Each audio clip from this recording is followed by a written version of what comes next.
como enfrentar o medo?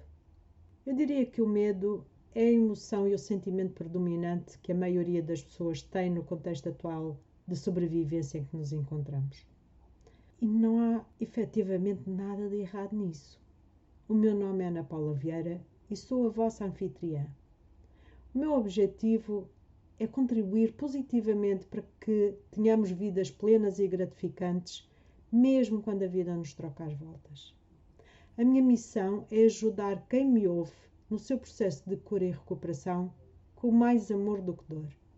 Se se sentir inspirado ou inspirada, por favor, partilhe este episódio para que esta mensagem chegue a mais pessoas. Junte-se a este movimento para que juntos possamos começar a derrubar os muros de silêncio que se erguem em torno do sofrimento emocional e possamos ser movidos mais pelo amor do que pela dor. O medo está entranhado no ADN da humanidade. Faz simplesmente parte da programação básica que cada um de nós possui para responder às ameaças e à incerteza. Quando nos acontece algo doloroso ou traumático, como por exemplo a perda repentina e inesperada de um emprego ou de alguém que nos é querido, ou recebemos um diagnóstico desfavorável, o nosso cérebro interpreta estas experiências como ameaças. Consequentemente, o nosso corpo produz a resposta emocional correspondente à percepção do perigo. Ou seja, quando o sistema nervoso percepciona um perigo, gera naturalmente uma resposta de luta ou fuga ou uma resposta de congelamento em caso de perceber uma ameaça extrema, bloqueando as nossas reações físicas e emocionais como proteção contra esse perigo que foi percepcionado. Ainda no início deste mês de outubro foram divulgados números preocupantes que revelam que 1 em cada 5 portugueses sofre de doença mental ou de distúrbio de ansiedade. E na realidade isto não é nada de admirar, dado que atualmente vivemos num contexto de sobrevivência e, portanto, o medo e outras emoções intensas são uma consequência natural disso. Também sabemos que, em resposta ao medo, o nosso sistema nervoso simpático é ativado e desencadeia uma série de ações, nomeadamente o aumento da frequência cardíaca, a estimulação da produção de cortisol, de adrenalina e noradrenalina, a intensificação da libertação de glicose armazenada no fígado, a diminuição dos movimentos peristálticos intestinais, entre outras, o que, se este comportamento do nosso organismo for mantido durante períodos prolongados, pode efetivamente causar doenças, nomeadamente a depressão. E por isso, é compreensível que, dado o clima de incerteza em que vivemos atualmente, haja uma maior dificuldade em lidar com todo este espectro de emoções intensas que pode surgir. Por exemplo, a perda de emprego, que tem sido algo recorrente nos últimos tempos, ou de um ente querido, pode levar, efetivamente, à diminuição do bem-estar psicológico, físico e social. Na verdade, além da perda de rendimentos, no caso de uma perda de emprego, e de recursos que decorrem desta perda primária de emprego, ela também acarreta outras perdas secundárias, nomeadamente a perda do grupo de pertença, ou de status, ou inclusivamente de autoestima. E todos estes fatores podem produzir diferentes níveis de stress. E dependendo de quão ameaçador este evento é avaliado pela pessoa, pode levar efetivamente ao surgimento até de sintomas de luto intenso. Quando os nossos corpos e emoções se agitam descontroladamente face a situações percepcionadas como perigosas, os nossos cérebros de facto perdem clareza e desenvolvem histórias, narrativas para dar sentido àquilo que está a acontecer e ao que estamos a sentir. As evidências científicas crescentes mostram que efetivamente a perda de emprego pode inclusivamente levar a sintomas de luto complicado. Assim, a perda de emprego pode ter um impacto tremendo no bem-estar psicológico da pessoa, mesmo que não seja seguido de um período de desemprego longo. A recuperação vai depender quer dos recursos que estão disponíveis para a pessoa lidar com essa perda e do quanto essa pessoa também investiu no emprego que perdeu. O emprego perdido geralmente implica a perda de senso de identidade e a ruptura da identidade própria relacionada com o desempenho desse papel. E a ruptura da identidade própria desempenha um papel importante nesse fenómeno. Logo, é necessário proceder a uma reorganização dos processos pessoais, na busca de significado e à reconstrução dos pressupostos fundamentais sobre os outros, sobre o mundo e sobre o futuro. Tal como qualquer outra situação traumática, é necessário proceder à reedificação da identidade. Quando vivemos um acontecimento traumático ou passamos por uma transição de vida importante, a nossa mente trabalha arduamente para processar e compreender aquilo que está a acontecer. Mas os nossos pensamentos podem consumir-nos, mantendo-nos acordados durante a noite e perturbar inclusivamente o nosso desempenho no trabalho, na escola, na vida, impedindo de identificar soluções ou até oportunidades. As vivências traumáticas que ocorrem ao longo da vida têm a mesma influência nefasta na nossa saúde e bem-estar.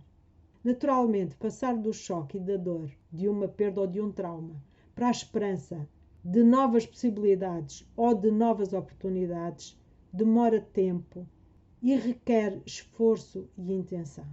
Uma experiência dolorosa pode proporcionar reflexão e oportunidade para iniciar um processo de mudança e crescimento positivo, mas é necessário tempo e empenho para isso. Ao longo da minha jornada pessoal e do trabalho que tenho desenvolvido com dezenas de pessoas, descobri que quem consegue curar as suas feridas da alma e recuperar de vivências traumáticas tende a mover-se através do luto e a crescer a partir daquilo que aconteceu em 3 fases essenciais.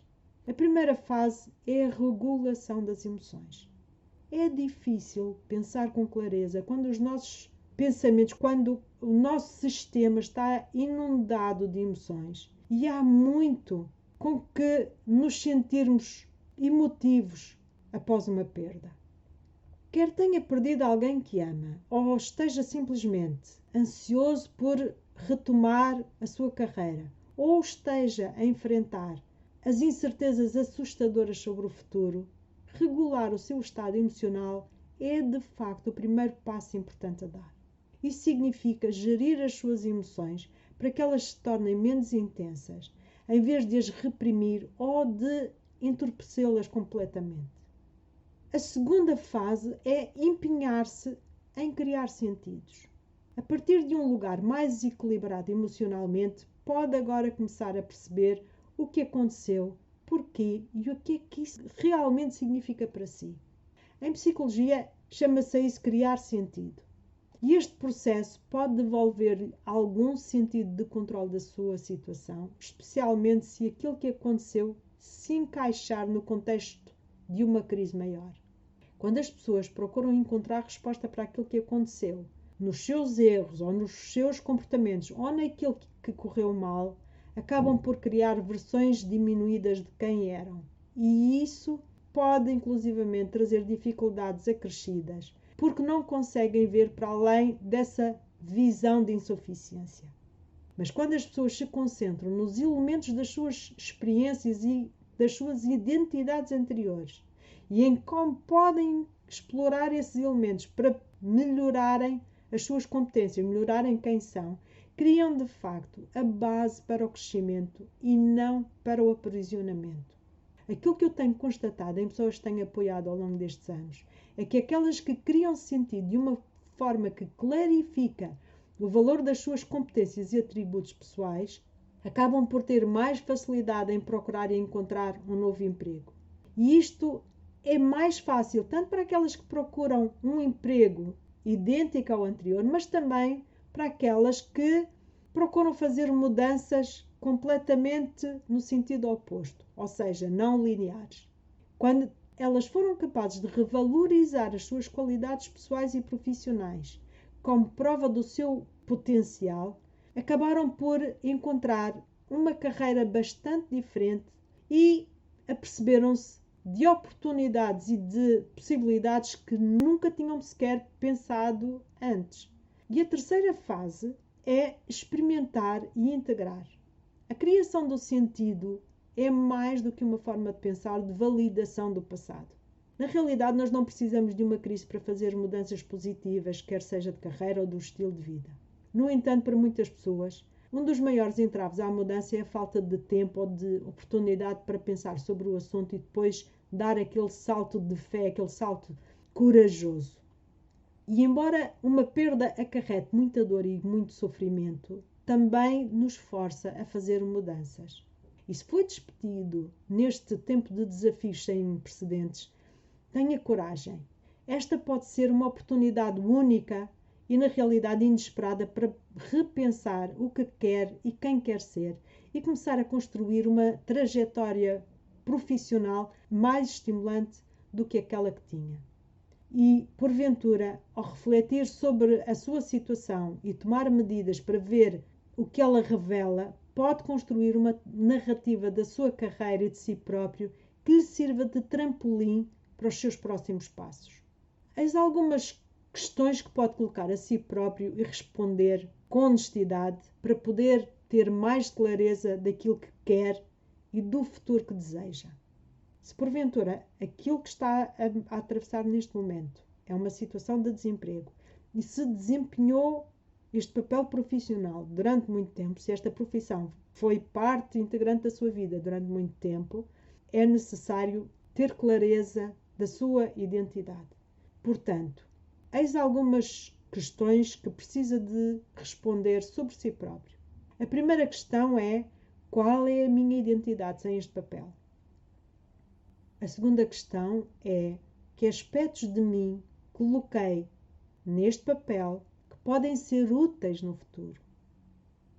A terceira questão é: que aspectos de mim próprio eu não tive a oportunidade de utilizar? A questão seguinte é: quem sou eu para além dos meus papéis? Outra questão é: quais as partes de mim que eu quero desenvolver? Outra questão importante é: até que ponto eu fui congruente com as outras exigências ou interesses que tenho na minha vida?